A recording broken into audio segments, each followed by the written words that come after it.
लगभग सभी उम्र के लोग पढ़ सकते हैं, क्योंकि भगवान की पढ़ाई है, इसलिए उम्र की सीमा नहीं है, कोई जाति की सीमा नहीं है, कोई धर्म की सीमा नहीं है। कोई भी इस ज्ञान को समझ सकता है और अपने जीवन में उतार सकता है। कहते धर्म इति धारणा, धर्म वो होता है जिससे जीवन में परिवर्तन आए।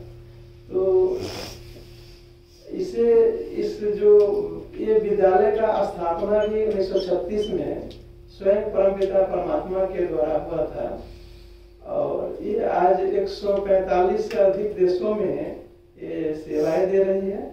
और गांव के आसपास के गांवों में भी देश के लगभग 10,000 से अधिक ब्रांचेज है इसका, और हर एक शहर में लगभग इसका ब्रांचेज है, जो कम से कम जिला में तो सभी जिला में कवर किया गया है।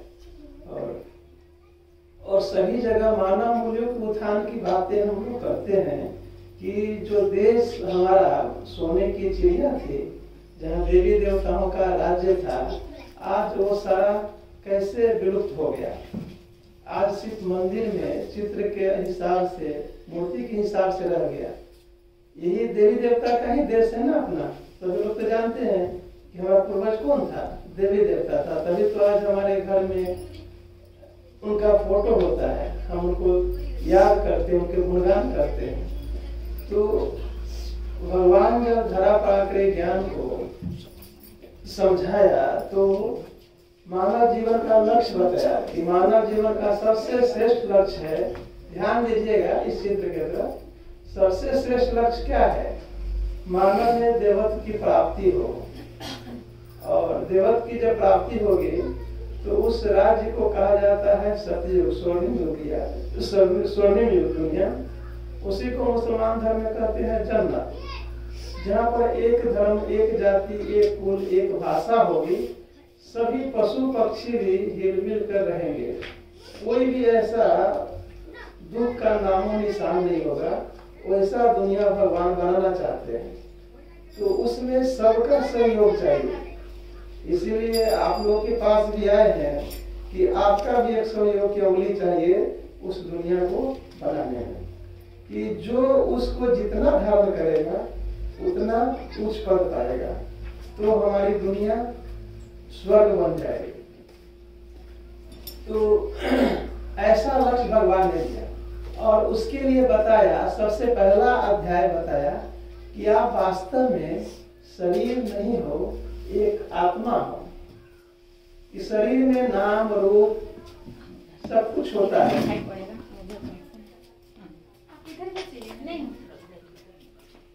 होगा कोई सा होगा, लेकिन सबके अंदर एक शक्ति है जिसको कहते हैं आत्मा। अध्यात्म के भाषा में आत्मा कहते हैं, ऐसे लोग कहता है प्राण कहता है, मुसलमान लोग रूह कहता है, अंग्रेजी में सोल कहते हैं, और साइंस के भाषा में एनर्जी कहते हैं, शक्ति कहते हैं। वो शक्ति जब तक शरीर में है तो शरीर चलता है, फिरता है, काम करता है। और ध्यान दीजिएगा इधर, शरीर में जो शक्ति रहती है तो शरीर काम करता है, और शक्ति निकलता है तो किसी को पता चलता है। सामने में आदमी कोई गुजर जाता है तो क्या होता है, उसमें से एक शक्ति निकल जाती है, लेकिन पता नहीं चलता है। कब पता चलता है? वो चलना फिरना बंद कर देता है, बोलना बंद कर देता है, देखना बंद, आंख रहता है लेकिन उसको दिखाई नहीं देता। सारे जो कर्मेंद्रियां होते हुए कुछ नहीं कर सकते, तो कहते आदमी मर गया। अब मरता है तो उसको क्या कहते हैं? ले जाते हैं तो उसको, शरीर को ले जाते हैं शमशान में, उससे पहले क्या करते हैं? अर्थी बोलते हैं ना, अर्थी। अर्थी का मतलब होता है, अमन होता नहीं, अर्थी मतलब चलाने वाला। उस गाड़ी को चलाने वाला नहीं है, शरीर की गाड़ी को चलाने वाला नहीं है, तो उसको कहते हैं अर्थी। जैसे गाड़ी मोटर कार है, मोटर कार में सब कुछ है, इंजन है, तेल मोबिल सब है, लेकिन उसमें ड्राइवर नहीं हुआ तो चलेगा गाड़ी? चलेगा बाबू? नहीं चलेगा ना। ऐसे ही शरीर है, और शरीर में से एक एनर्जी निकल जाएगी आत्मा, तो शरीर चलेगा? नहीं चलेगा ना। तो वैल्यू शरीर मूल्यवान है कि आत्मा? क्या मूल्यवान है? बहुत आपका बहुत अच्छा कोई रिलेशन है, कोई बेटा है या कोई पति है किसी का, या किसी का पिता है, और उसमें से आत्मा निकल जाए तो उसको कितना घंटा रख सकते हैं? उसको किसी के मिलने जुलने के लिए 24 घंटा, 2 दिन, 4 दिन रख सकते हैं? कितना रख सकते हैं? लोग कहते हैं जल्दी हटाओ इसको। सब कुछ तो है, इतना अच्छा संबंध था, तो फिर क्या हुआ? क्योंकि जो शक्ति चला रही थी वही नहीं है, तो उसकी वैल्यू खत्म हो गई। तो इस चित्र में देखेंगे दिखाया ये हड्डी मांस का पुतला है, और इसमें आत्मा आ जाती है तो ये जीवात्मा कहलाती है, चलने वाला। इसमें से निकल जाता है तो उसको लाश बोलते हैं। तो आत्मा बहुत ही मूल्यवान है, और आत्मा जब शरीर के साथ अटैच होती है तब जीवात्मा कहलाती है। आत्मा 3 शक्तियों से काम करती है। मन के द्वारा सोचती है, बुद्धि के द्वारा निर्णय लेती है, और जैसा हम कर्म करते हैं वैसा ही हमारा संस्कार बन जाता है। और संस्कार जो बनता है उसी हिसाब से हमको प्राप्ति होती है। अगला जन्म भी संस्कार के आधार पर ही होता है। जैसे कोई बच्चा बदमाशी करता है तो क्या कहते हैं? कैसा संस्कार लेके जन्म लिया है, बोलते हैं ना, इसका संस्कार अच्छा नहीं है। तो संस्कार का ही मतलब सारा खेल है। कैसे? देखिए, देवता के चित्र में और अपने चित्र में देखिए क्या अंतर है। अगर मेकअप करके पहना दिया जाए तो देवता जैसे दिखाई देता है ना। कई फिल्म कलाकार सब देखते हैं ना, तो कोई देवी देवता के जब बना दिया जाता है चेहरा तो देवी देवता जैसे दिखाई देता है। अंतर क्या चीज क्या है? रूप के साथ साथ गुणों का अंतर है। देवता में दिव्य गुण होता है, अब मनुष्य में वो दिव्य गुण नहीं होता है। तो अगर हम दिव्य गुण को जीवन में धारण कर ले तो हम भी देवता जैसे बन सकते हैं। पूजा होता है गुणों की। कहा जाता है ना, रूप बड़ा है गुण। क्या बड़ा है बाबू, आप बताओ तो? रूप बड़ा है या गुण? अगर हम गुणवान बनेंगे तो हमारी पूजा होगी। तो देवता में क्या बने? देवता ने गुणवान बना। जो भी देवता के देखिए तो अपने जीवन में कैसे कैसे कार्य किया, इसके लिए उनकी गायन होती है। तो शरीर में आत्मा ये दोनों भाव के बीच में रहता है। यहाँ पर 1 इंच अंदर में हाइपोथैलेमस प्यूबिक ग्लैंड्स है साइंस के भाषा में।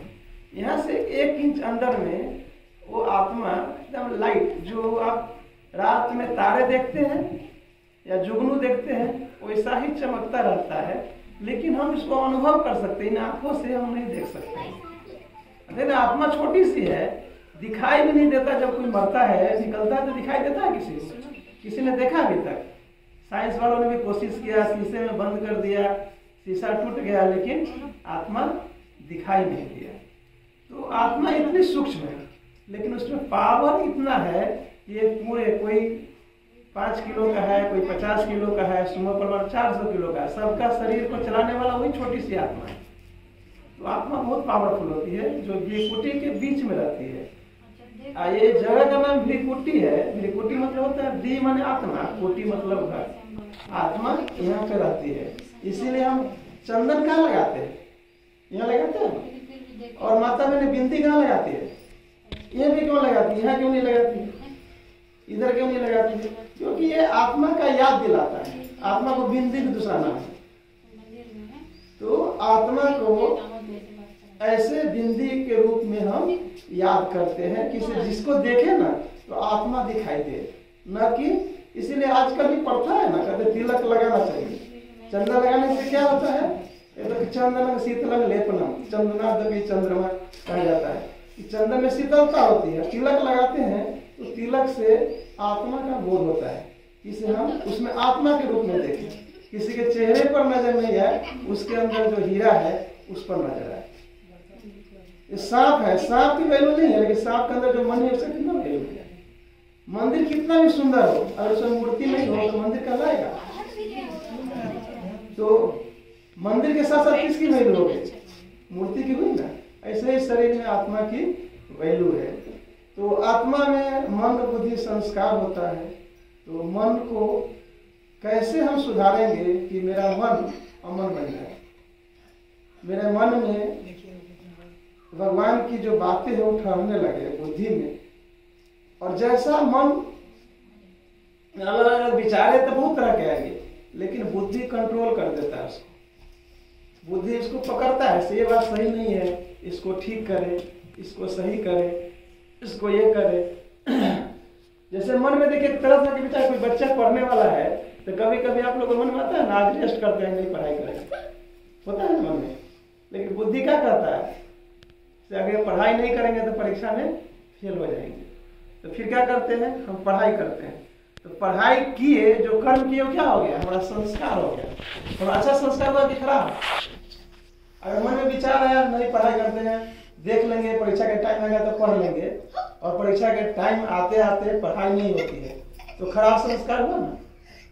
तो ऐसे ही कभी कोई जाता है बच्चा स्कूल में, कुछ गला किसी का कलम उठा लेते हैं, लेकिन मन में अगर बुद्धि काम कर दिया सही रूप से नहीं, किसी का कलम उठाना या किसी का वस्तु उठाना अच्छा नहीं है, तो हमारा बुद्धि अच्छा काम कर दिया तो हमारा संस्कार क्या हो जाएगा, अच्छा हो जाएगा, अच्छा हो जाएगा। बच्चे लोग आप लोग ध्यान दीजिएगा जब विशेष रूप से, आप ही लोग की बात बता रहे हैं, तो क्या हो जाएगा, तो संस्कार अच्छा हो जाएगा। तो जैसा संस्कार होगा वैसा ही हमारा अगला श्रेष्ठ जन्म होगा, और अभी भी अच्छा होगा। कहते जो पास्ट, अभी जो पास्ट प्रेजेंट फ्यूचर तीन टाइम होता है ना, वर्तमान भूत भविष्य। तो भविष्य क्या है और वर्तमान क्या है और भूत क्या है। अभी जो हमने 10 मिनट बातें की आप लोग से, वो क्या हो गया, भूत हो गया। और अभी जो हम बातें कर रहे हैं वर्तमान है, और अभी कुछ घंटे कुछ देर के बाद हम कुछ बातें करेंगे या कुछ काम करेंगे, वो भविष्य हो गया। तो अभी 1 सेकेंड आगे की तो घटना को मालूम नहीं है क्या होने वाला है। और अभी जो हमने किया अच्छा काम, तो 10 मिनट 5 मिनट के बाद क्या हो गया, भूत हो गया। तो अच्छा हो गया ना हमारा।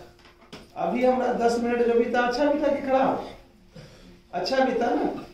तो अभी वर्तमान में अच्छा करने से आपका भूत अच्छा हो जाता है, और वर्तमान तो अच्छा है, और वर्तमान और भूत जिसका अच्छा है उसका भविष्य भी अच्छा हो जाएगा। तो ये सब बातें हैं, ये है आध्यात्मिक ज्ञान। और इसमें हमने आज 2 बातों को हमने विशेष चर्चा किया कि मनुष्य जीवन का वास्तविक लक्ष्य क्या होना चाहिए। तो देवी देवता जैसा बनना, नर से नारायण, नारी से लक्ष्मी जैसे बनना, और उसके बनने के लिए सबसे पहली बात भगवान ने बताया कि आप अपने को आत्मा निश्चय करो। आगे और बातें दीदी लोग बताएंगे। मैं अपना बात यहीं पर पूरा करता हूँ। बहुत बहुत धन्यवाद। ओम शांति।